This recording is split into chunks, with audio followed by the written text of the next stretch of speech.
So there are so many practical things that happen that you're learning about in this course now. And when we have a mass tragedy like this, the practical pieces become unbelievably complex, and nobody talks about them. Nobody knows about them except the professionals. Nobody talks about them.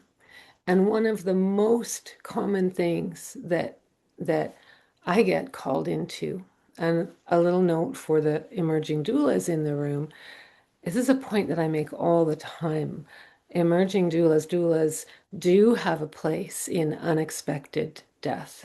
Typically, we think of them at very end of life in a sort of natural or expected death scenario. But a well-grounded and well-trained end of life doula who has expertise and experience in managing tragedy, it's unbelievable how much need there is for people to know what is happening.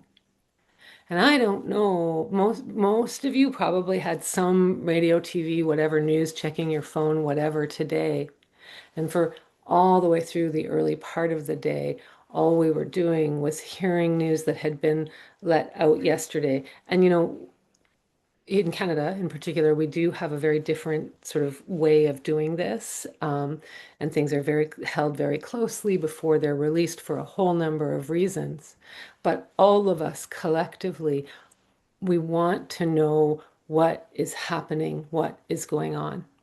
And when you think of that, like really innermost circle, the person who has died in this tragic event, and then the person right around them, that innermost circle, they are also then faced with, where is my person? What is happening? Will there be? Who does this? What does this number mean? You've given me this, and I have a case number and a coroner number. And how do those two things come together? And where's my person's body? And when will I be able to see them? And what do you mean released? And, and, and, because we don't know, we don't talk about any of this stuff.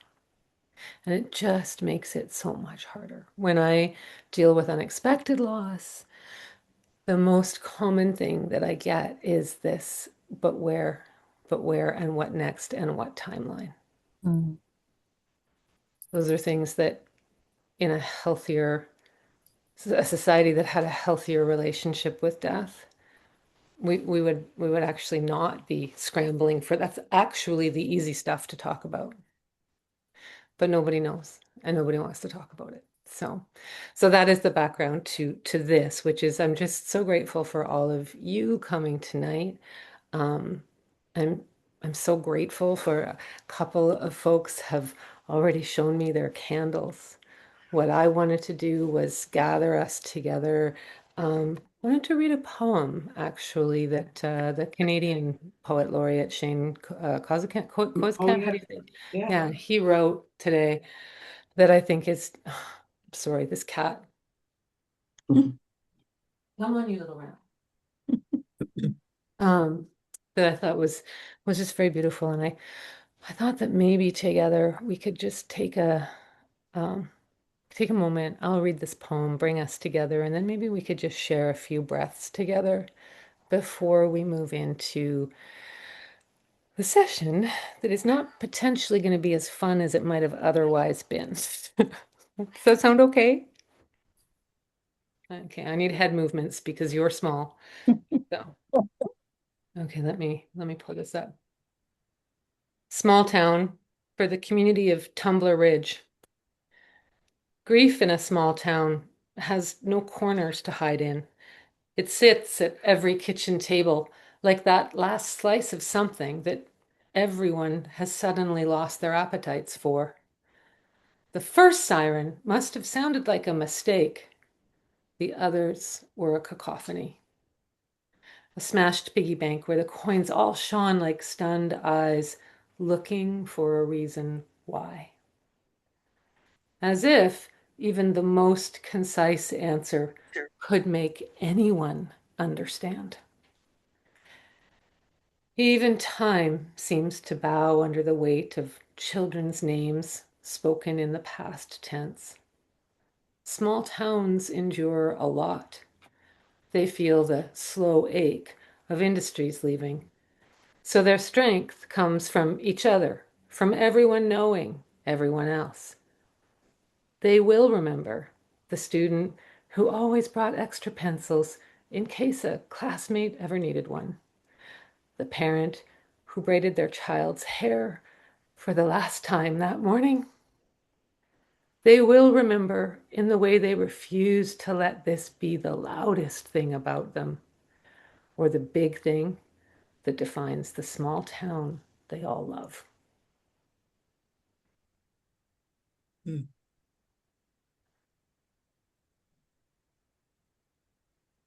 And I wonder if we could just take 3 deep breaths together, in and out. What I will be doing while I breathe in and out is I will be breathing in and thinking about what community means to me and how deeply I need community at times like this. When I breathe out, I will be thinking with gratitude of all the community that surrounds me. Whatever works for you. Just 3 breaths in and out. In and out. In and out.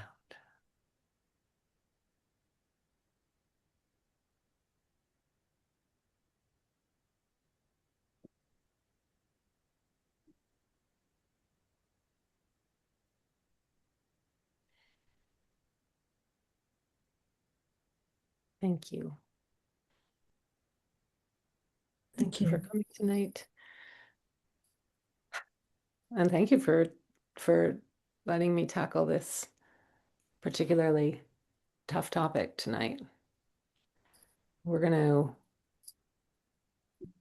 have actually a really lovely bit of sharing and reflection in just a moment. I don't know if folks did the one thing that I asked you to do, which was 3 things. 3 things that would help a caregiver or a team of caregivers know you as a whole person rather than just a patient. And I'm also going to ask, and we're a small enough group that will take a few minutes, and I'm also going to ask how it went for you last week, either fully answering, some people may have like fully actually typed things in and whatnot, others may have just been reflecting on the questions, maybe not haven't put pen to paper or typed anything yet. But when you were reflecting on those questions, how was it for you? Were you able to stay in the present? And then after we're sort of done looking backwards, I'm going to talk us through, as I do every week, the sort of learn and do aspects of what I'm asking you to do this week with our workbooks. And I'm gonna kind of walk you through how come you are not a control freak for wanting this stuff done, right? I'm going to break it out into several categories, if you will. I'm going to talk to you about choices that are you may not know are going to be asked of the people who are alive once you are dead around caring for your body, around whether anybody will ever see your body again, a viewing or a visitation. I want to talk you through services and how they don't really have to be like your grandma's service. We're going to touch briefly on markers and memorials and charity. And that last piece is very much, and we'll have 10 minutes or so for quick Q&A.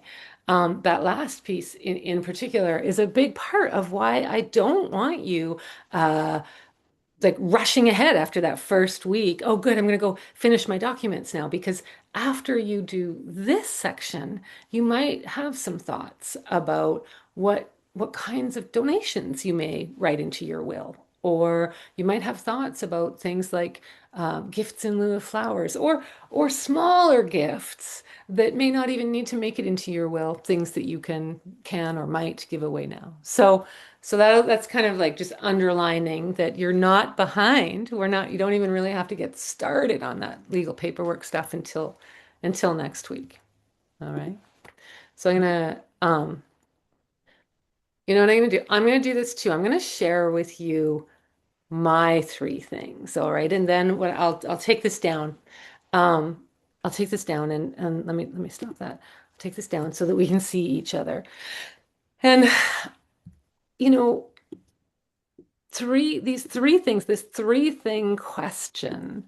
Sometimes people are like, oh, three things that I love, right? That's part of it, but that's not quite the question. The question really is, what are three things that could help somebody understand you, who you are as a whole person? What are three things that could give a glimpse of who you are as a whole person, not as a patient lying in a hospital bed while you're recovering from something long. I shared with you last week about my mom's 7 weeks with pretty late stages dementia in a hospital, very long, slow recovery, released to actually a care home at that point, not even the place that she had been at before, now a whole new level of care. Like, holy God, crow, if we didn't have ways to help mom connect in to the people who were caring for her, it would have been uh, even more challenging than it was. So don't just think of this as three things that you love. It's a nice starting point, but think of it as three things that are going to help somebody have a glimpse of you. My three things are I want to walk the Camino de Santiago. I want to walk the whole trail. I haven't picked which of the routes in. That goes back and forth in my head all the time, but I want to walk the whole thing. I don't want to just walk that last like 50K or whatever where you can get the gold star. Like I want to walk the whole thing, and I don't want to pay somebody to carry my bags. I want to walk it. I want to walk it, right? My second thing is that my children Russell and Margaret, they are respectively, they are the air in my lungs and the beat of my heart, right? Those two, tell you. And the last thing that I think people should know about me is that I am rarely more satisfied when I am making new yogurt out of old yogurt. When I take that lid off in the morning on Mondays, because I normally make it on Sunday, when I take that lid off and somehow magically it has gone from milk to yogurt, like I get this whole body thing. I'm just like, that is the very best thing. You all know me a little bit more than I know many, not all, but many of you, because I talk a lot and because you might follow me on Instagram and whatnot. But those three things, did they give you like a little deeper glimpse Mhm. of me? All right, you can unmute if you want to, but gosh, to tell you my 4 o'clock today, very quiet group, and I totally get it if that's the case. Totally get why that might be, 100%. So no pressure. But we are a small enough group that if you wanted to unmute and share three things about you, you could with your voice. And if you wanted to pop it in the chat instead, I would love that. We don't all have to do it, but we can. Or if a few of us do it, I think it will just be a really lovely exercise. So I'll see what people take me up on. Mm.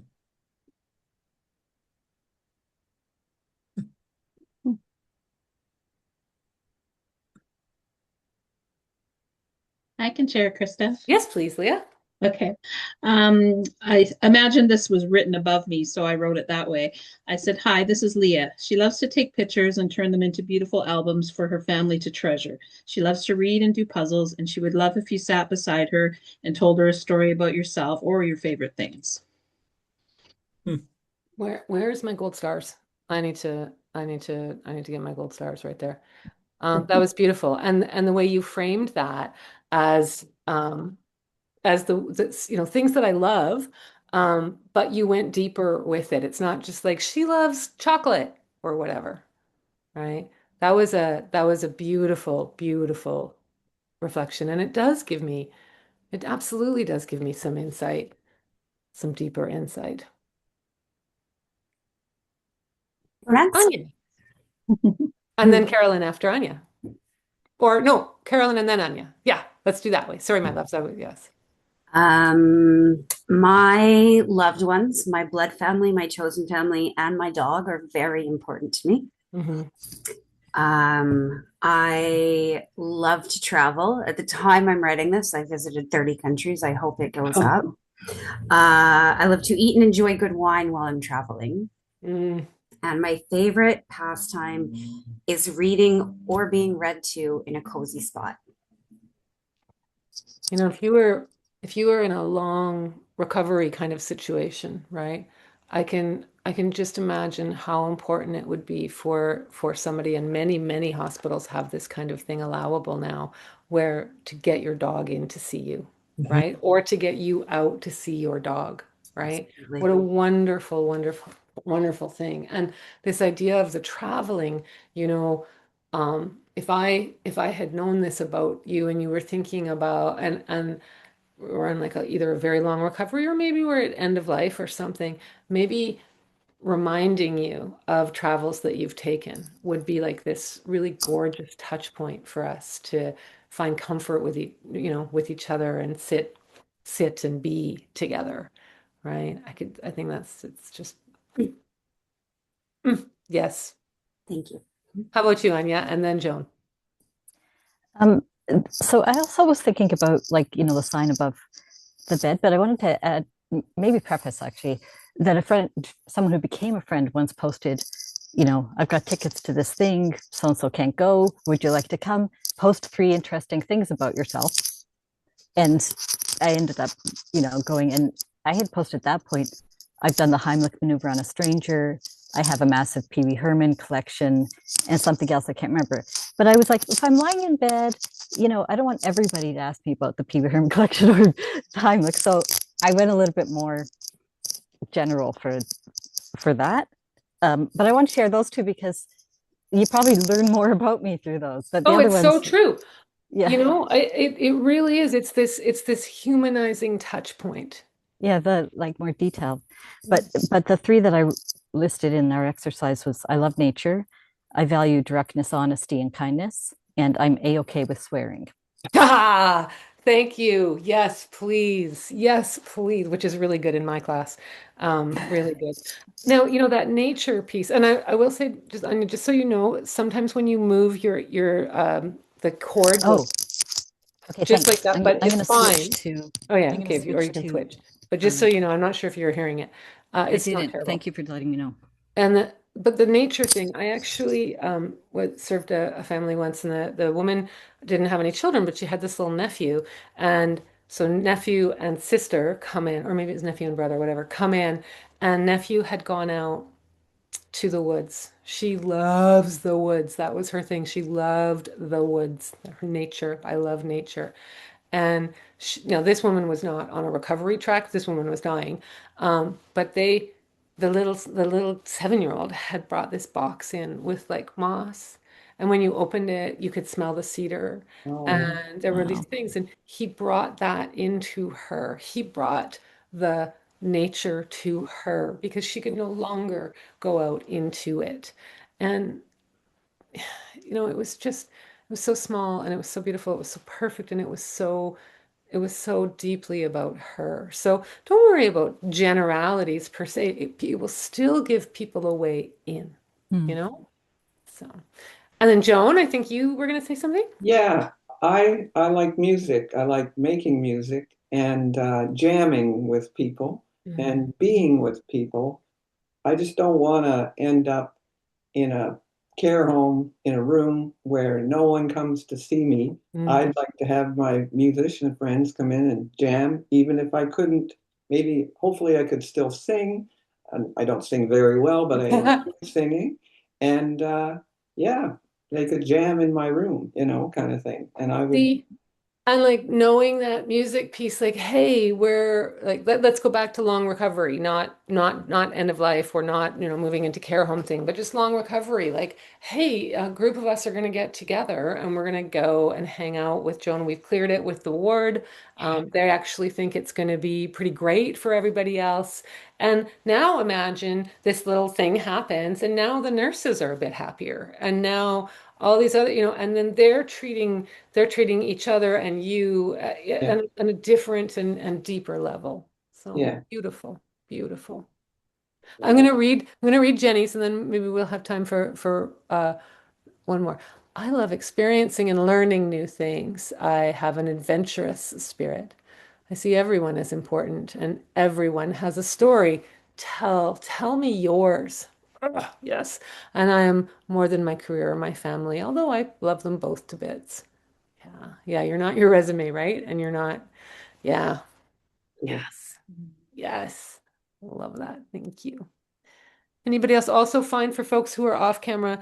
Wonderful, Sheila. If for folks who are off camera, don't feel pressured to come on camera even. You can even just like yell it into the from the black hole or pop it in the there's right or pop it in the chat. But we'll wrap up soon anyway. So tell me, Sheila, tell me 3 things that would help somebody understand you as a whole person, not just a patient. Well, I think for me, my family, I've always thought I would love being a mother, but being a mother has been by far the most transformative experience. I love my family. I love the relationship I have with them. Um, yeah, I can't imagine not being part of my family. Um, like you, I would like to go on a long walk. I love traveling through the landscape at a human pace, Mm. self-contained.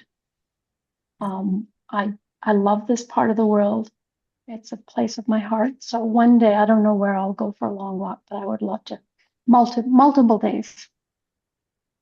And yeah, I want to sleep outside lots. Mm, I love it. We'll have little stars on the ceiling Yep, above you if we can't take you out, and we'll show got you the window pictures. open. Yeah, yes, and we'll show you pictures of like Coswald's Way or something like that, and Yep. and it will be wonderful. When I had an accident last year where I tore the hamstring off my hip, and it was a big deal, and then I had to have surgery, and it's been a very long recovery, and I'm not fully recovered yet, but. Now, I never was not able to speak for myself, right? Just the way things worked. But that whole what if stuff that we were playing with, that idea of like, ugh, I can't kind of guess what might happen. So let's be a little more general. I think things like that general piece around this kind of thing is important to me. That helps our caregivers and our decision makers. It helps because they're getting real-time information about whatever's happening medically, and they can balance it against these generalities, really, but they can take these things into consideration. So if anyone hasn't done that homework, like don't think it's fluffy, don't think it's optional. That's like the number one piece that I want you to do before you're like fully done this piece. Yes. Yes, Shay. Um, When you I un took a kind of like more, I think, at the end of life approach, kind of like Yep. say I'm bedridden. Um, where I was like, I had to come to, I took it too literally, I think. That's Which plays into, you did it um, wrong. I was gonna say number two on my list is that if you're going to tell me I'm wrong about something, you better be prepared to back it up, or else I'm going to be deep diving for the next Yes. day or asking you to read me the research. Yeah. Um, my first one was that upon many therapy sessions, I would have to tell someone I tend to downplay my own personal discomfort or not notice it. Mm-hmm. Appreciating people checking in or noticing if I am expressing kind of those cues because I can be at least very out of touch Sometimes with you're my, not attuned to them. Yeah. yeah. Beautiful. Um, and I think that where I kind of kept getting hung up on is in a related course but different. We ended up doing like that values thing where you write down the, I think like 12 items, slowly Yeah. eliminate, And right? then you eliminate it until it's down to, yeah, yeah, yeah. That's a big fun game. I realized that if I ended up being bedbound and being unable to work with my hands, whether that's gardening, crocheting, fiddling of some sort, I'd probably be looking at pursuing maid. Right. Um, because that is kind of one of the things. If I can't be It's the what basically, is life not worth living? How, yeah, not, there's two approaches to the question. What do I love? What lights me up? And what would I be so devastated to not have? Two sides of the same question. And that this sort of literal approach, right? However you deep dive into this question, is really lovely because again, what we're talking about is people taking information from what's actually happening and then weighing it against what they know of you as a whole person. And remember, even so here in BC, we call them a representative, right? Where you live, it could be something different, but your named legal medical advocate, no matter how much they love you, they are not likely to be with you 23 and a half hours a day during any long recovery or even at the very end of your life. You know who will be? The paid caregivers. And that, like the nurses and the doctors and the physiotherapists and the OTs and the whatever. And and these are the people who don't know you, but knowing these things. Oh, Shay likes Risa. Shay likes to be backed up. So I'm not going to just come in and be like, do it this way. No, I'm gonna approach her and say, here's this, here's that. What decision, So absolutely wonderful. Absolutely wonderful. Let me switch gears. I wanna actually just quickly kind of popcorn this a little bit, but just tell me, did anybody feel really, really confident that they were able to, when answering these questions, you're kind of outing yourself if you did your homework or not, so don't worry about that though. But when answering these questions, did you like, was it easy to stay in the present? Were you just like, yep, and remember, I need head movements. Like, so if it said no, a few of you no, and a couple of you yes. Okay, okay, I love that. So, funnily enough, at the 4 o'clock session, that group was like, all yes, it was super easy, and in fact, it was the only thing that made it possible for me. And I was like, wow, that's exciting, and that's never happened. This is what is more usual, where kind of a slight majority are like, ugh, I had to keep reminding myself, especially with the death one, that this isn't 80-year-old, 92-year-old, 98-year-old me. This is me now. This is me maybe in the 5-year mark. So a few of you had some difficulty, like really reminding yourself that it was now. Yeah. I love that, Brian. I found it comforting to Yes. to to say it's about how I feel now because I feel very like I don't want to go, Hmm. Hmm. and and I thought I might change my mind. So this is great to be able to revisit this whole thing. When Nailed it. I'm feeling different about if I get a different or if I get a diagnosis that is like, oh, it's going to change maybe how I want to answer. Uh, and I can't stress that enough. Doing it right now, even though it's hard for a lot of us, it is actually the way that you can power through. You can just be like, it's okay. I can change this later. My answer today is this. I really do want you to revisit this. For most of us in this room, it'll be around the 5-year mark. For a number of us, it'll be every 10 years. But I want you, like on a big important birthday, your next big important birthday, to just pop it on your calendar. Right, go and check that paperwork. How do I feel? Has anything shifted? Has anything changed? I know for me right now that Joan, like you, like I'm actually bringing it. Like I don't like the idea of broken ribs and a long Yeah. recovery and all of that kind of stuff. But right now, at this stage and state of my life, and when I answer that question, like describe your overall health right now. When I do that, I'm like, oh, all of this is here and this is how I'm feeling. And yeah, it makes it easier to sort of say, if there's a chance, let's take it, right? And for me right now. But when I ask myself that in 10, 15, 20, 25 years, at some point it's going to be quite likely that something shifts somewhere in some of those questions. So Yeah. I'm super proud of you guys though for actually being honest. For those of you who were sheepishly like, no, I really struggled with that. That's great. Like that's good. Like it's super not easy No, to confront the fact that you can't be in control of all of this, right? So very, very lovely. Yeah, Don't forget thank you office both. hours, okay? Had super fun office hours at the later one, and remember too that I 100,000 million% get that it might not work for everybody. Now, this coming week is a holiday here in BC, and so I'm not going to be there. You guys could show up, but I will not let you into the room. And then following weeks, you can come for as long as you want to. All right, that room will be open. If you ever see that it's not open, just check your calendars because it's probably because I'm not letting you in because I'm doing something wonderful and lovely. So. All right, let me just change this over. Oh my gosh. Okay. So now what I'm going to do is I'm going to move us into sort of this week, if you will. Um, this this piece around um, looking after your affairs after you're dead.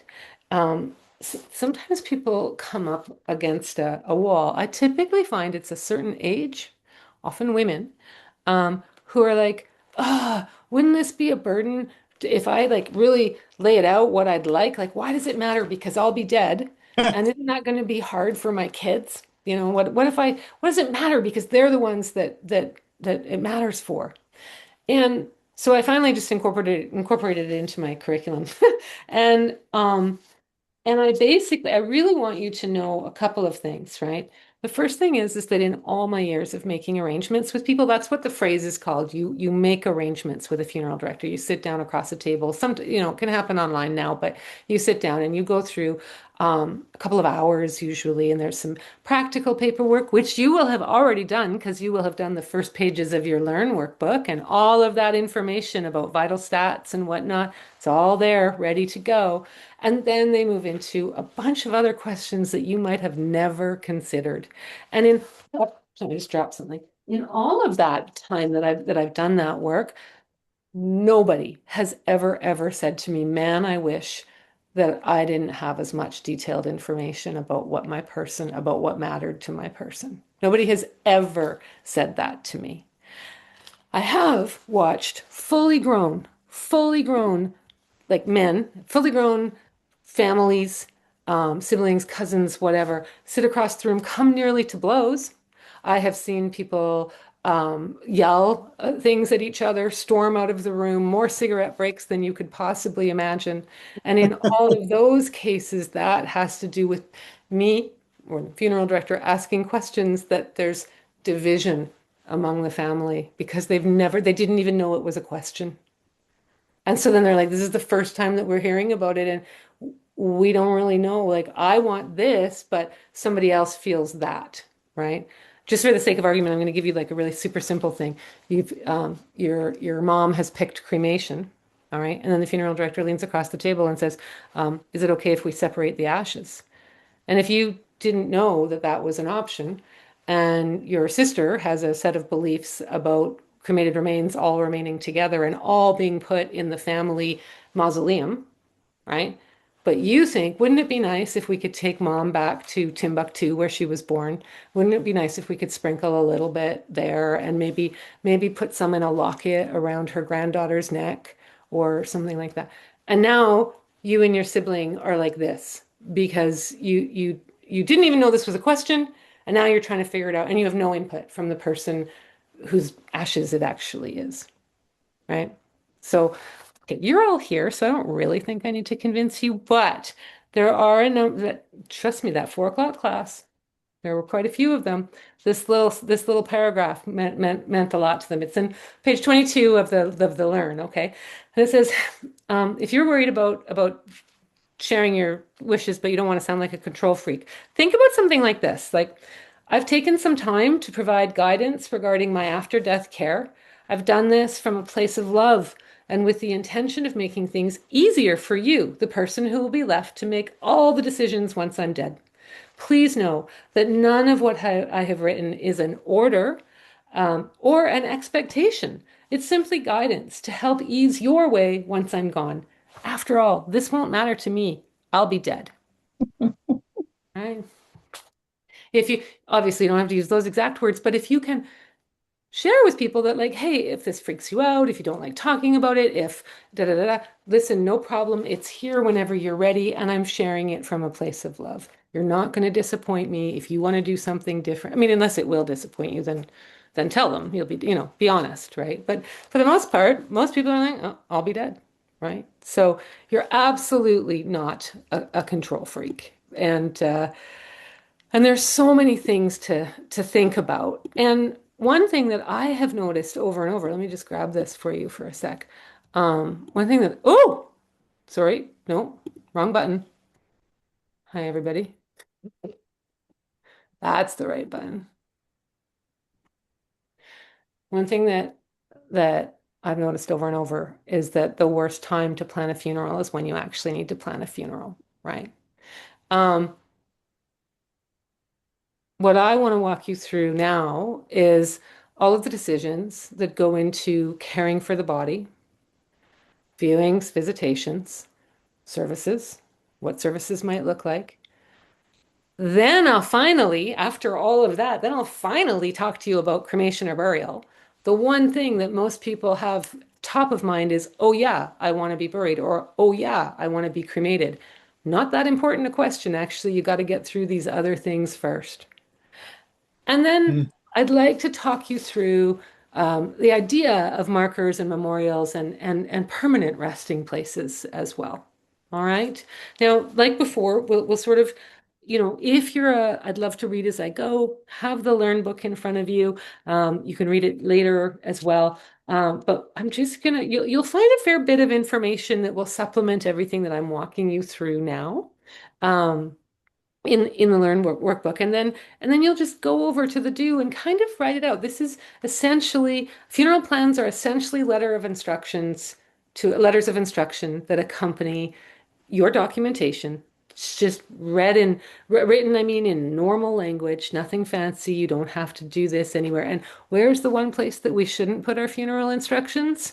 You can just unmute and shout it out if you know. In our wills. Why? Because you basically, the will is not usually consulted until after the disposition has taken place. So it's really not very ideal. If the one thing about putting it in the will is that it is in both the States and Canada. If you have a stated intention in your will, I want to be buried, then as long as it's not going to cause a unreasonable harm to the person. So you couldn't say, I want to be buried in an all gold casket because that might bankrupt you, especially at today's gold prices, right? A judge would say, oh no, that will cause unreasonable harm, right? And so then your executors wouldn't have to bury you in an all gold casket. But they would, as long as it's not going to cause unreasonable harm, then yes, it's a legally protected right. So you might, in your will, you might put, sure, cremate me, or sure, bury me, or whatever. Or you might, in your will, you might say something like, I've got a property for the burial at this place. You might do that. You don't have to, not at all. Your will is still completely valid. And wherever you put, and I'll show you next week where all my stuff is, but wherever you put your stuff, put it all together. And what am I going to say next? Make sure people know where it is. Do you know, in the funeral home that I worked at, the big corporate funeral home before the one that I'm at now, we had this file that was big, big, big, big file thing, and there were like pre-need arrangements that were from the 1800s.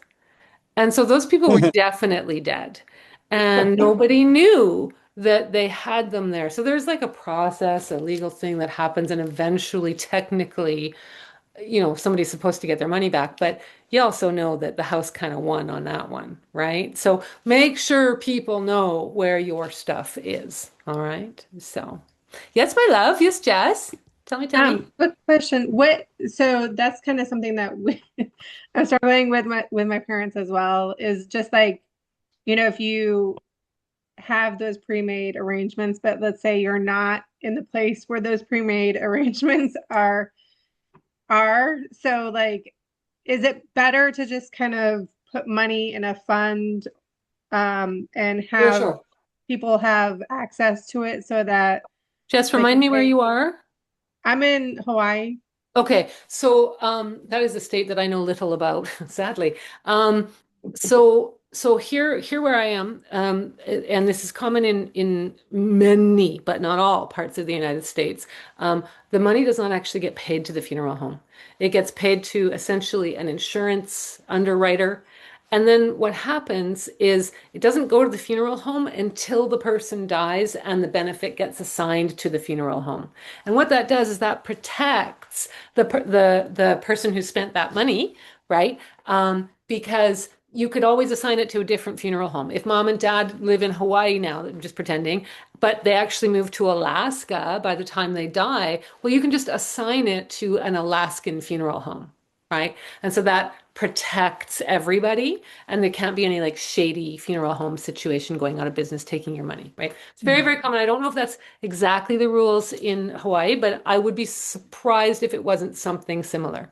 Yes to money aside, but from a practical perspective, like if you don't want to do a full formal pre-need arrangement, but from a practical perspective, um, be very careful about where that money is and who will have access to it afterwards. Because if it's just in a joint account, even if it's in a joint account with survivor benefits, there can be situations where the account shuts and you can't get the money.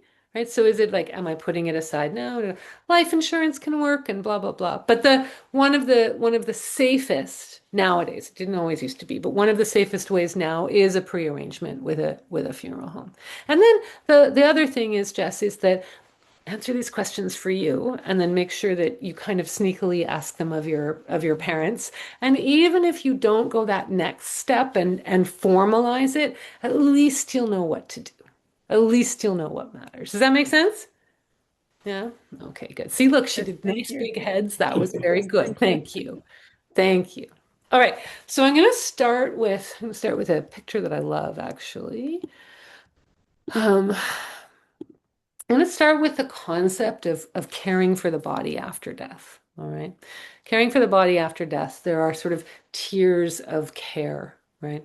And that first tier is what would be called, on a funeral contract, it'll be called something like minimum care or minimum essential care or essential care or something like this. It will probably have a language like that that makes you understand that it's very limited, right?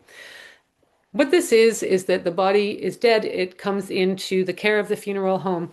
They unzip the bag, they open it up, they make sure that there's no jewelry on it or anything that shouldn't go to cremation or burial.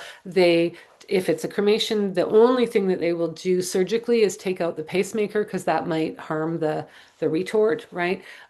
There's no bathing, there's no dressing, they're not going to put you in a tuxedo, they're just going to make sure they're kind of covering their own butts that nothing that, is irrecoverable after you're buried or cremated, like jewelry or money in the pockets or things like that. Medical equipment is not removed, you are not bathed, you're not dressed, but this is minimum essential care. It is a kind of legal term, and it is really there's nothing happening there to your body. There is no care really being enacted. After that, you've got this idea of bathing and dressing. So bathing and dressing is exactly what it sounds like. Bathing, dressing, casketing. You take the body, you bathe it, and then you put it in clothes that are supplied by the person's family or the executor or whatever. And then they proceed on to their burial or cremation. After that, there's an option for embalming. Embalming is not legally required in any state or province in North America. There are some times I'll send you an article that I did just very recently for a place called Talk Death Daily. There are times when embalming may be a good idea. For example, and I'm a very green funeral director, so I don't say that lightly, okay? But for example, I worked with a family who very, very much wanted a home funeral. Where they came from, that was the norm. And they didn't realize that that was a legal option here. It absolutely was. But the problem was their young son had died violently and he had been autopsied. So there were his body, which that and that whole process takes several, like it was a couple weeks before his body was released.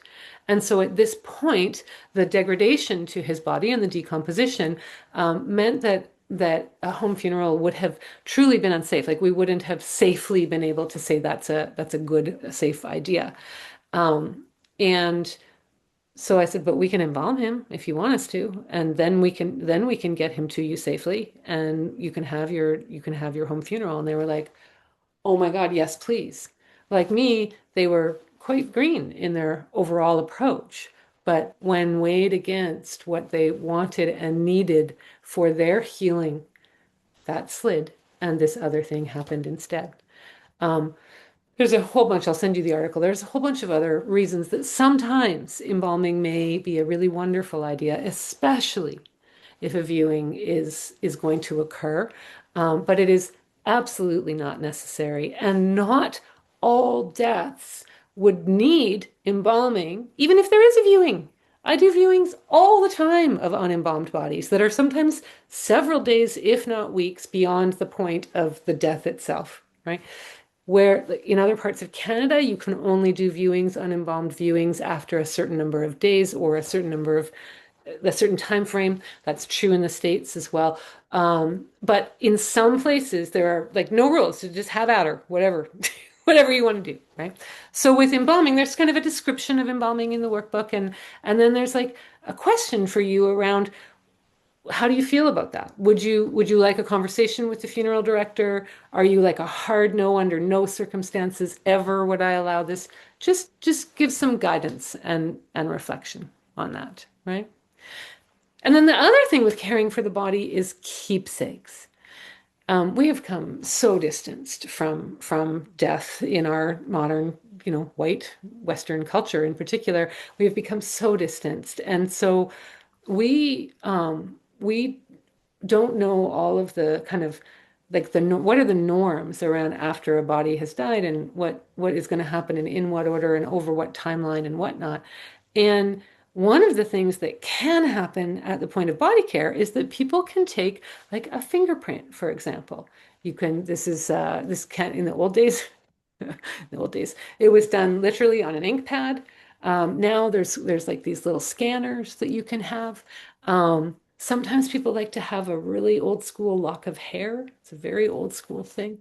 But morticians, people like me, we can't just willy-nilly be taking fingerprints and chopping people's hair off and stuff, right? Like that there's a obvious this has to be approved by the person making the funeral arrangements.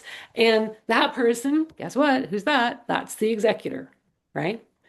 So if you know in advance that you're going to be asked, would you like a lock of hair or a DNA swab or a fingerprint or whatever, if you know in advance that somebody's going to be asked that, and if you have feelings either way, put it in your letter of instruction, right?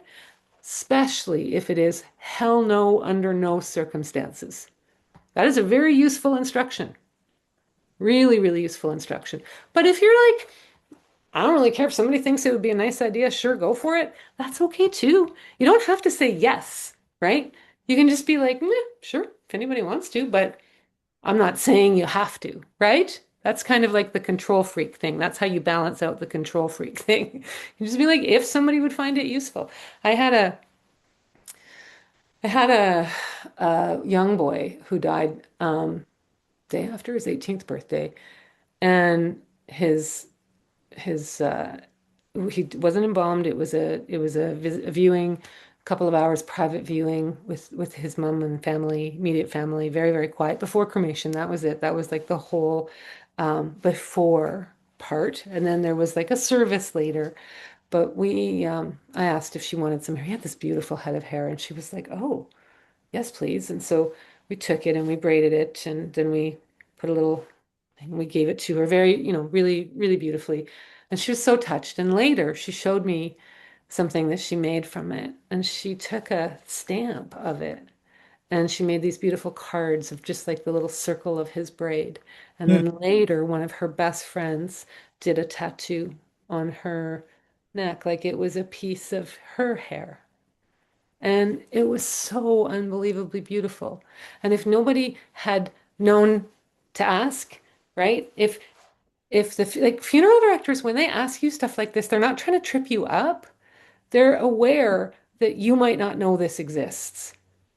And so when we're not trying to upsell you, right? We're trying to make sure that you know what the options are. Because if you don't, this is a very, I don't like telling this story, but I think it's really important because it reflects very badly on me, frankly. But I was new. I was still an apprentice funeral director, and I was doing one of my early arrangements without oversight, right? And this family was kind of intimidating to me. They were not of my cultural background. There was a lot of them in the room. They seemed a little bit impatient. I wasn't connecting with them the way I normally do, and I made the decision that they wouldn't want fingerprints. Mm. And about 6 weeks later, the granddaughter, because I was like, they're very impatient, and they've already told me a bunch of times that they don't really care about anything fancy and da da da. So I just made the decision for them. And about 6 or 8 weeks later, this lovely girl phones me. She's the granddaughter, and I remembered her as soon as she said, "I know, hi, it's so and so," and I was like, "Oh yeah." And she said, "I was just wondering, I just heard from my friend whose grandma died a while ago that funeral homes will take fingerprints. Did you do that?" Mm. And I told her that I had to go check the file because I couldn't remember. It was truly just that I couldn't figure out how to tell her that I had not done that. And I just needed to walk away and pretend to go get the file.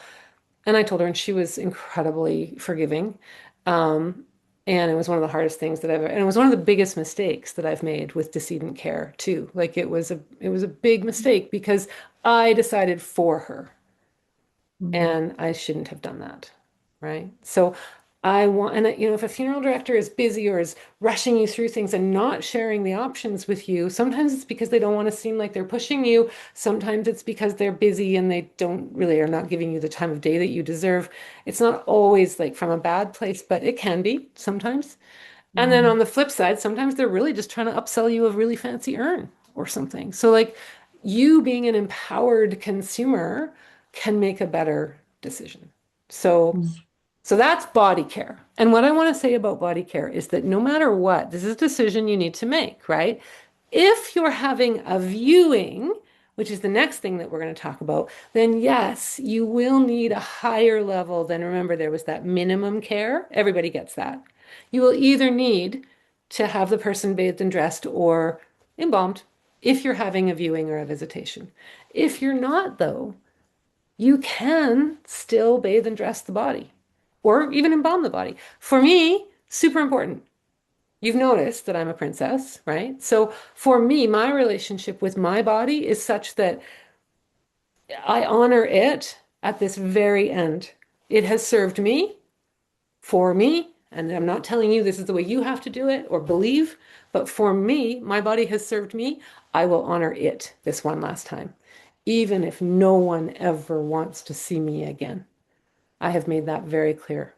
Dress me and, bathe me and dress me and casket me. Nobody's seeing me before, no problem. But that is something that does matter to me, right? If you're having a visitation, oh, and I'm gonna show you this one thing here. So this, that's actually my dad. That's me holding my dad's hand. And he was always cold, and we dressed him we had so many layers in his sweater and his scarf and whatnot. And this is something that family can do as well, right? This is something that you don't have to have a funeral director's help for, but many people don't know how to do this or don't feel comfortable. And so it's absolutely something that a professional like me can do. With my dad and mom later, my brother was with me at my dad's death, and he was like, "I'm so glad you're here, Chris, but I'm not going to help. I'm going to stand out here." Okay, that's just fine.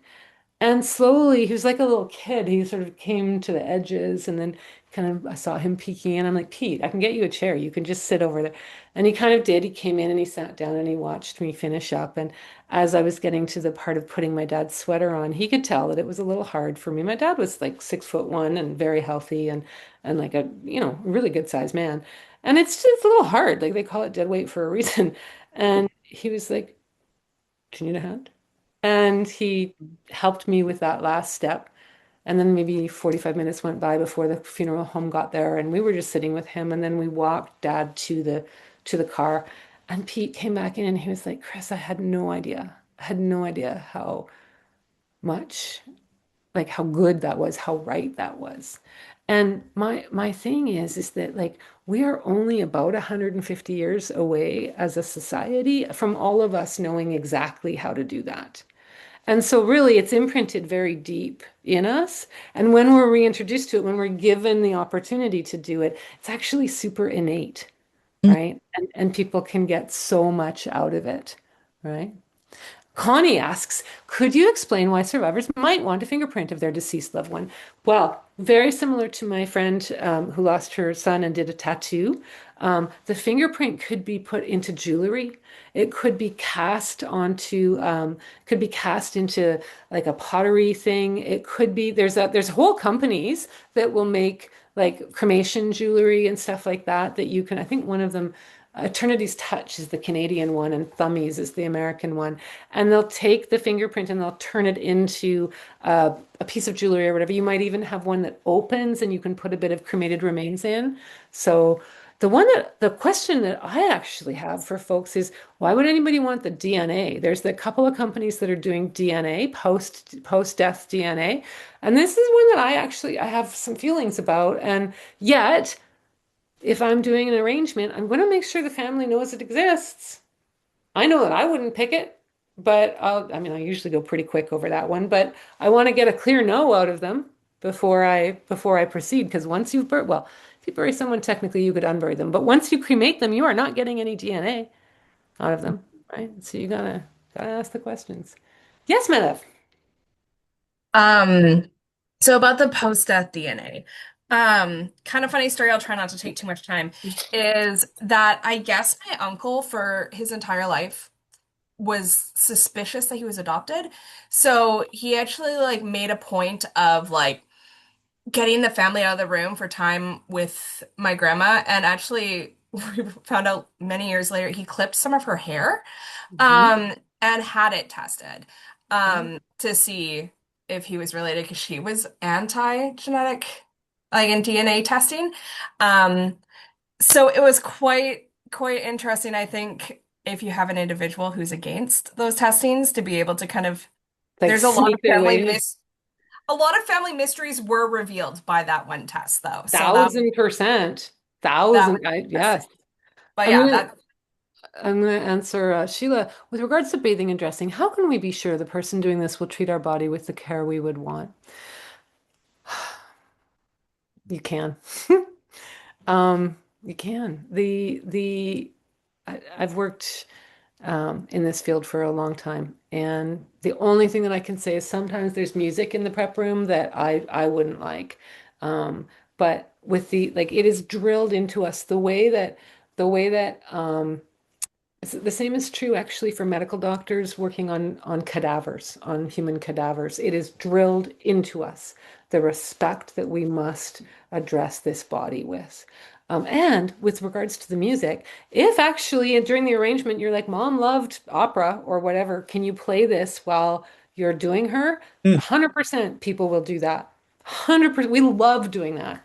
And the other way you can be sure is you can work with funeral home who does family-led care, who will either be with you and kind of guide you through that process, um, or who will just create a space for you and then step back and let you do it yourself. That's another way that you can do that, right?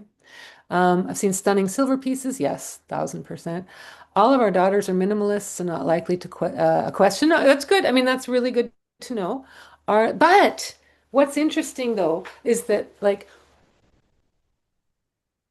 I would suggest that you say whatever you want, girls, right?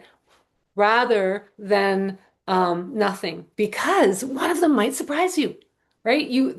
They might just be like, oh, actually, I didn't even know. And honestly, like Shay says, you can these pieces, they have them actually on display too, and you're like, they're not very expensive and like they're very stunning. So somebody might just be like, oh, I just love that. Good references that talk about the cultural death care and after death care. Yes, Jess. Um, Yes. And can you make it to doula office hours typically? Yes. Let's do that there. Okay. Okay, that's great. Where can the family wash the body? Penny, what a great question. A lot of places. So even in a hospital, it will be a little more ceremonial, but it can still totally occur. It's actually quite easy to do in a hospital, can happen in a long-term care home, can happen in a hospice, can absolutely happen at home. And if none of those things are options, it would happen in the funeral home. And funeral homes have different ways of doing it. A lot of them will have essentially like a ceremonial room. They won't bring you into the prep room per se, because there's laws about that, but they have like a ceremonial room set up. All right, good. All right, so that's the body care. It's a big one. People are like learning stuff. They're like, I didn't even know this was a question to be asked, right? So think through what you'd like and how you'd like to express that. So let me just go here. So with viewings or visitation, this is something that if you are choosing a viewing or visitation, then yeah, absolutely, you're going to have to choose to a higher level of body care. All right, but they've kind of fallen out of favor, but they really do offer enormous closure, right? Um, a viewing or a visitation, and I'll tell you the difference between those two words in a second, like the technical difference. The viewing and the visitation can be part of the service. It could happen like with an open casket at the front of the church, for example, or it could happen before the service, the night before you go to a Filipino visitation that's a couple of hours long and has all this wonderful food and music and children running around and that's the whole part of the prayers and service before. Or it could be the whole service. With my own dad, I had that was our service. Like this little living room area at my funeral home, his body, a bottle of scotch, and the kids and the grandkids. That was it. And that was what he wanted. All that was exactly what he wanted. And that was the service. Was just a viewing, but it was the service for us. The viewings or visitations can be open or closed. And I'll just show you this picture. This might, for some of you, the Canadians in the room. So this is the Queen of England. And when she died a few years ago, people lined up for like 36 hours for a chance to walk past her closed casket. This did more for making like visitations sexy again than anything because people were like, oh yeah, it is ceremonial. Oh yeah, it's not gross. It's not weird. And we don't even have to have the casket open. People weren't walking by to gawk. They were walking by a closed, it didn't even have the crown on it when the people were, this was actually during the service itself, but it didn't even have the crown on it. Like it was just the closed draped casket. That's a visitation, right? A viewing is the same thing, but you are viewing something, right? So you've got the casket open. That's really the main difference. Viewings can also be very quick. You might have just like a really short private viewing, half an hour, or you could have a visitation that is also a viewing that's like a big party, right? Real big party. But one of the questions that I want you to think about, and it's in the workbook, is people tend to default, they kind of knee jerk to no, you know what, I wouldn't want that. It's a big bother. Oh, it's going to cost more or what have you. But what I would suggest is just thinking about, is there anyone who would be served? Is there anyone who would be sad if they couldn't be with you one more time? Think of the question from that perspective when you're putting your wishes down. I know in my wishes, I've basically said, hey, like kids, if you've had your fill of me by the time we're all done, then that's great. No problem, not necessary at all. But let's say I die in my sleep tonight. My son is in Calgary. I 1,000% know that he's going to want to see me one more time, right? I think of the horrors that unfolded in Tumbler Ridge yesterday, and I think of all of those people who did not know that it was the last time they were going to see somebody. Viewings offer enormous closure. And so even if you're like, I'll just put it in quotes, even if you're just a bit like icked out by it, it is something, it's not really for you. It's for the people who are going to be served by seeing you one more time, who are going to have their hearts lightened a little bit by seeing you one more time. So disposition, very briefly, here in North America, there's two legal options that are legal everywhere. There are other options, but there are only two that are legal everywhere. So those are the ones that I'm going to focus on, right? One of them is cremation, flame-based cremation, and the other one is burial, all right? Each of these come with a series of decisions. And interestingly, there's actually more decisions with cremation, right? And the reason for that is that with burial, right? With burial, there's all these things built in. You've got the permanent resting place in the ground. You've got a service of some sort that happens. You've got a witnessed burial. So there is some aspect of ceremony that occurs, right? And then you've got the marker. All three of those things, all done and dusted. But with cremation, that's just the disposition. So it's just you just get this bag of cremated remains back, and then you got to figure out like where am I going to put it? What am I going to do with it? Am I going to split it up? Da, da, da. And even before, right, you have to answer questions like, would you like a witnessed cremation?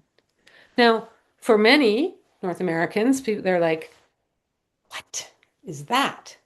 But for the global majority, a witnessed cremation is the absolute obvious. They couldn't even comprehend that you wouldn't witness a cremation. A witnessed cremation is literally taking the body to the crematorium, having a brief ceremony of some description, and then being present when that body goes into the retort. Off you go, right? That is a witnessed cremation.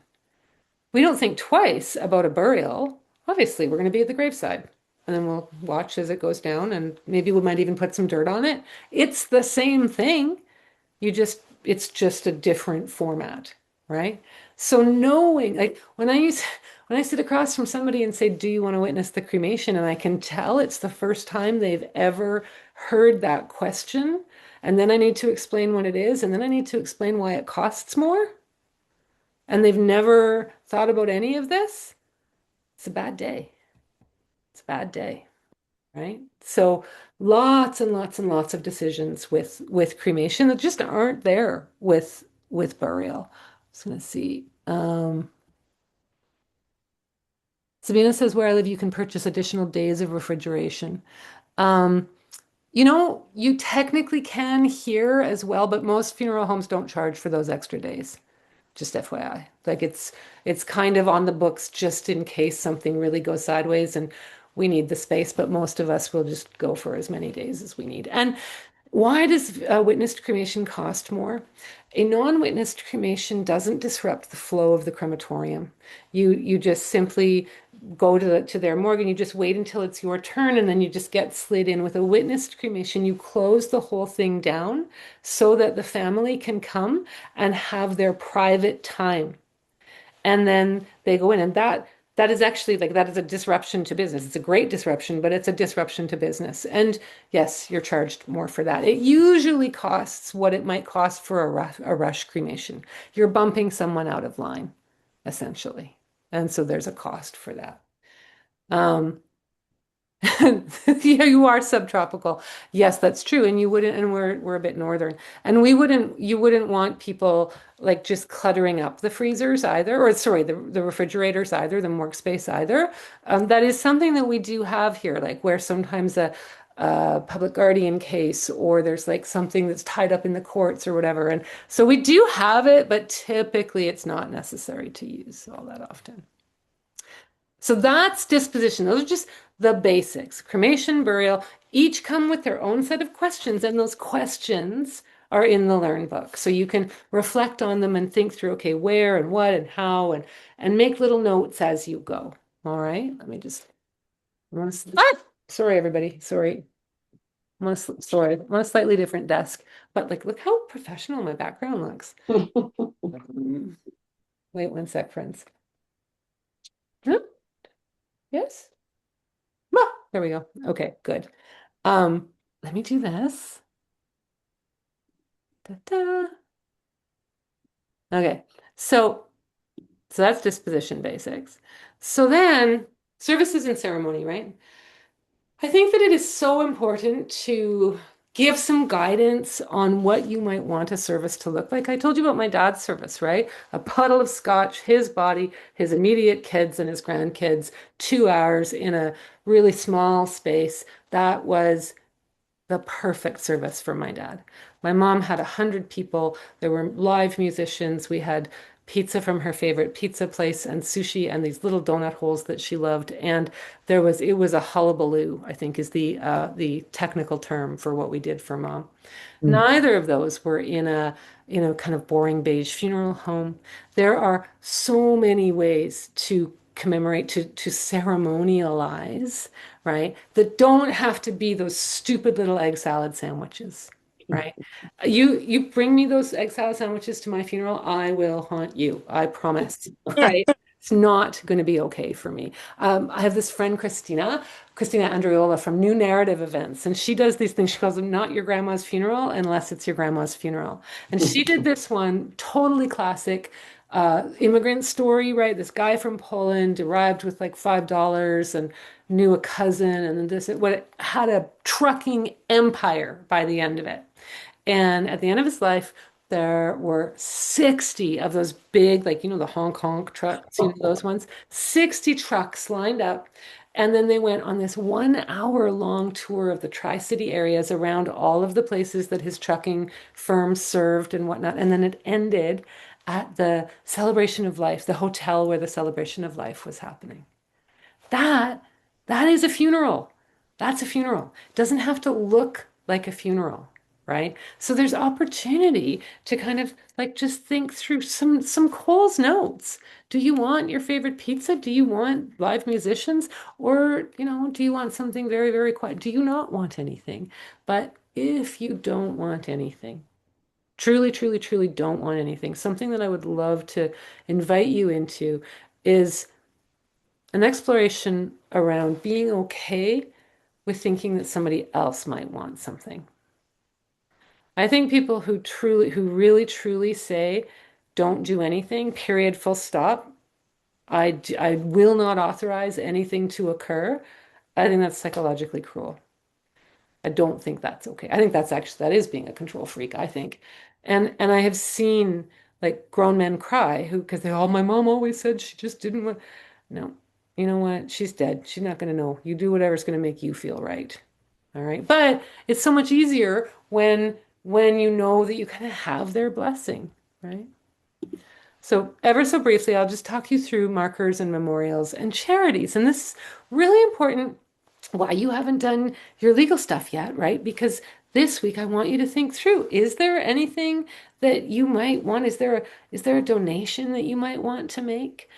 Even small donations like scholarship donations, 5, 10, $20,000, or some small percentage, 0.512% of your overall estate, right? These can be enormous gifts to small organizations, even mid-sized organizations. And putting that in your will is it's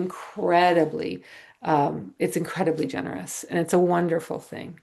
And and this is my point that we can't really do this in a checklist. We got to do it all together, all connected. We have to think through all of the parts before we finish any of the parts, right? And the other thing is that in lieu of flowers, did you know in Canada, we're we're a little bit more generous than the Americans typically, but we're not really like flying high in the global generosity scale. Um, and if you don't put where people should make a donation, if they want to make a donation instead of flowers, if you say something like, oh, please make a donation to the charity of your choice, for example, in an obituary or something like that, the likelihood of someone following through on the donation plummets by 80%. If you say, please make a donation to the Vancouver Orphan Kitten Rescue Foundation, please make a donation to the Canadian Cancer Society, please make a donation to blank, fill in the blank, boom, it goes up like this. And why is that? Because people are mostly good. People are mostly good and they want to do something when somebody has died. And having the instruction of what to do, it just makes it so much easier for them, right? So I'd love you to think about that. You notice I'm doing that backwards. But so markers and memorials are something that with a burial, this typically is part of the deal. You're typically doing all of these things. You're thinking all of that through. But in North America, we have really climbing. I think it's 68% now all around North America for cremation. And in BC, where I live, it's 90%. And often, if we don't do this kind of holistic work, all we've thought about is the disposition. We haven't thought about a marker or a permanent resting spot. So I would love you to kind of give some thought to that in the next week, 2 weeks. We've got time together still, right? Markers don't have to be like an old-fashioned tombstone. But you know what's funny is that because I kind of I tricked you into this, that those three things, that's tombstone stuff.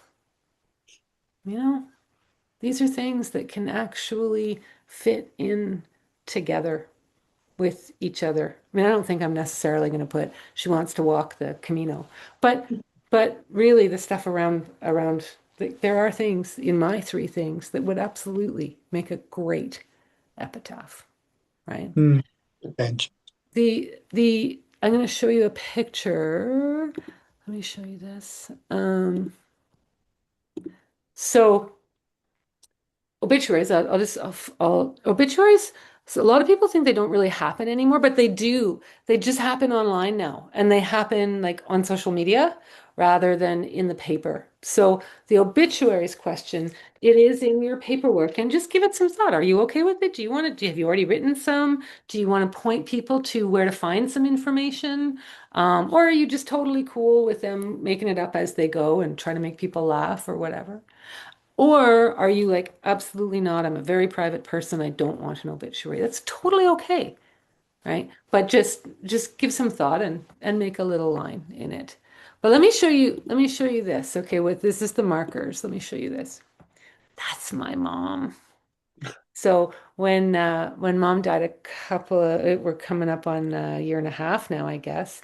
And and this was just maybe 1 year before she died, and it was Mother's Day. And we took her to the spot where we had a bench made for her.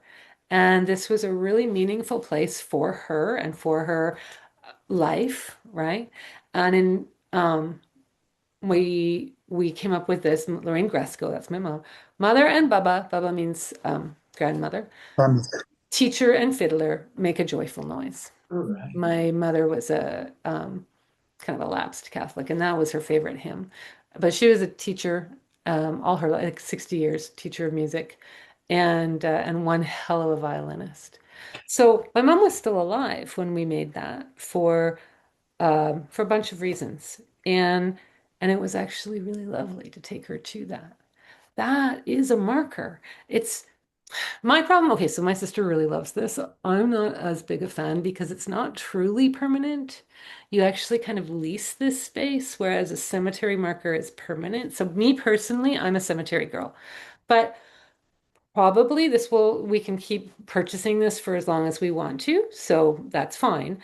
It's good enough, right? But it's not my choice. But I show it to you because I love that she's part of her is scattered there. We've got this place to visit when we go we don't have any reason to go back to Richmond anymore. This is a reason to go back to Richmond anymore, right? So this is another example, though, of how with cremation you have more choices than you do with burial. With burial, typically, what you're doing is you're getting the ceremony, you're getting the actual method of disposition, and you're getting the marker, the permanent marking space, the permanent resting place, and some form of a marker. So you're getting all three of those all in one. You don't have to really think it through separately. But with cremation, you have to think these moving parts through separately. So 8:21. Oh my God, you guys. That thus concludes the lecture. And I wonder what questions have come up for you in that rollicking time.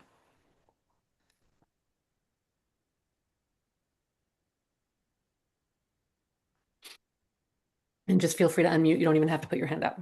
I love Brian's laugh, not being able to see him and then hearing this joyful laugh. I love that. Well, it's where I am right now. It's minus 27. So there you go. Okay, well, stay inside, friend. I am. No, actually, I'm going out to look at the Northern Lights in 20 minutes. Oh, Sweet. okay, that's bucket list stuff. There you go. Yeah. Was Tanya, you have something? yeah, I watched a presentation on green burial, Mm. and I got a lot of cool ideas there about, ritual and ceremony and things people do, as tribute and honor and make things really personal. But I was also like wondering when, I don't know, like I know that, we have burial and we have cremation, but green burial seems to be like somewhere. So the only reason that I Hmm, didn't include that as its own separate thing is that green burial, all the same decisions are in play. You still, so when you answer actually in the workbook, you'll be asked about green burial in the workbook, and you can sort of indicate, yes, I would like something like this. Pick the cemetery that makes the most sense for you. But all of the questions around caring for your body and all of that, they're the same, whether it's a conventional burial with the concrete liner and the big heavy oak casket and all that, or if it's a beautiful natural green burial with a 3.5 foot deep hole in some beautiful place like Salt Spring Island Natural Cemetery or something. So the questions surrounding it remain the same. okay. And Penny's question here, can we do alkaline hydrolysis? That's also known as water cremation. It's the process of putting the body in a chamber, just like a flame chamber, but it's more of a cylinder, filling it with water and then adding an alkalizing agent, potassium. The water swishes around and the soft tissues are removed from the body with this water, kind of like your last spa day, right? And then just like with flame, removes all of the soft tissue in a flame cremation, and the byproduct goes up the chimney, right? But in alkaline hydrolysis, the water swishes around you, removes all of the soft tissue. You're left with the same thing, the bones that are ground up later into ashes. And that water, instead of going up the chimney, it goes down the municipal drain. There's no RNA or DNA at that point. It is just a byproduct, just like smoke is a byproduct from flame. Sadly, Penny, no. But we've got some really good news recently, and that's that there has been a legislative committee struck, and they are reviewing the regulations, which is how our team has been pushing all along, that we should just add a definition to the regulations rather than reviewing the whole act, which is a very expensive thing to do. And we've got some news that this is happening. So I think we're definitely within, it's funny actually, because I've been saying for 5 years that I think we're within 5 years. But now I really think I think we could be within 2 years now, Penny, of that being a legal option. When it is legal, it will definitely be a greener choice than flame-based cremation. It does give you the very same set of questions, right? Will I have a marker? Will I have a service before, during, or after? Will I have a witnessed alkaline hydrolysis, just like a witnessed cremation? So one of the terrific things is you can even put in your instructions, you can absolutely put, oh, if this is what I've got, how it's worded in mine is if this is legal by the time I'm ready to go, then let's do it this way, right? And by the way, with pre-need, so at my funeral home, which is a very green, woman-owned, independent funeral home here in Vancouver, we have a little thing built in where we are likely to be the first people who have an alkaline hydrolysis unit on the mainland. Um, there's a place on the island that will be the first that'll be definitely the first in the province. Um, Anybody who's done pre-need arrangements can just put a note that says, let's swap this over. The pricing is going to be likely very similar. Where it exists already, what we're seeing is it's somewhere between $500 less to $500 more from the price of cremation, of like a basic cremation, right? So it's going to be basically the same price as a cremation. And If you remember, cremation doesn't include all the other bells and whistles, right? So yes, who's asking me something? Anya, yes. if you pre-arrange and sign a contract, I I mean I know that like the price will stay the same even if it goes up. But what if the price goes down? Will you Oh, pay less? yes. Actually, it's so rare. It's so rare, but there's a line that you put. It has happened. It happened to me once with somebody.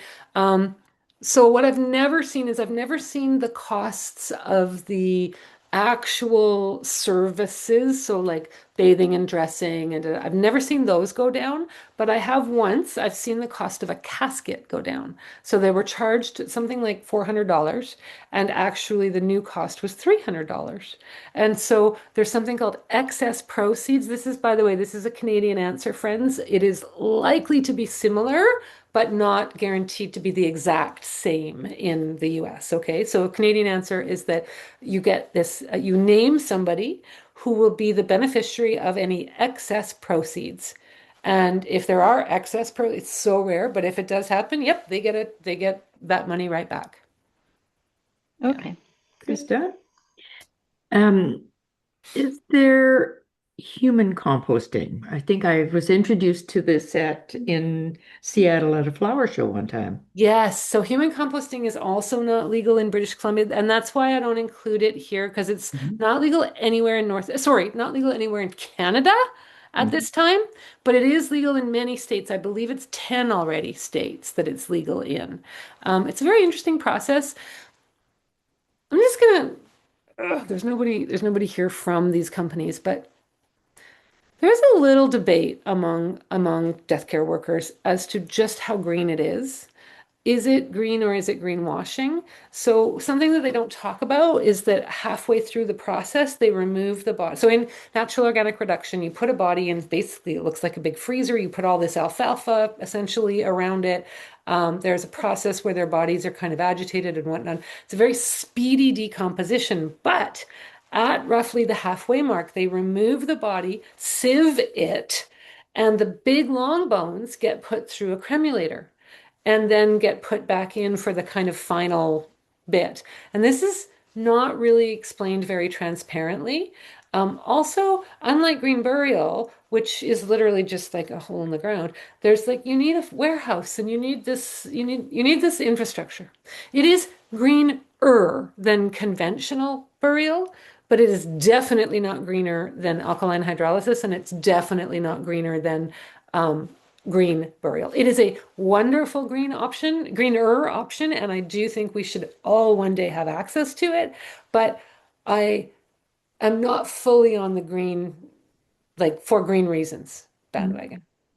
All right, beloveds. So starting today, I have to say that like my 3 breaths with you and just centering with you really helped me seeing your faces, knowing that the people whose faces I couldn't see, knowing that you still made it out today, listening to your answers about the 3 things and just the wonderful, like the bright questions that you've given me as we go. I was kind of dreading my two classes today, and they were both so beautiful. And I am so grateful for you, for you, for being here. And so I'm really, really thankful. I'm not going to be able to see you on Monday because I'm going to take a full day off. I think I really will need it by then. But office hours will continue on. Okay, so don't come this Monday. I won't let you in. And remember, remember, remember, if those times just don't work for you, I will never be able to find the perfect time. So just simply send me your message by email. If we need to, we can go back and forth by voice notes, whatever. All right. We'll find a way to get your questions answered. All right. Before you go, can you guess what we're going to do?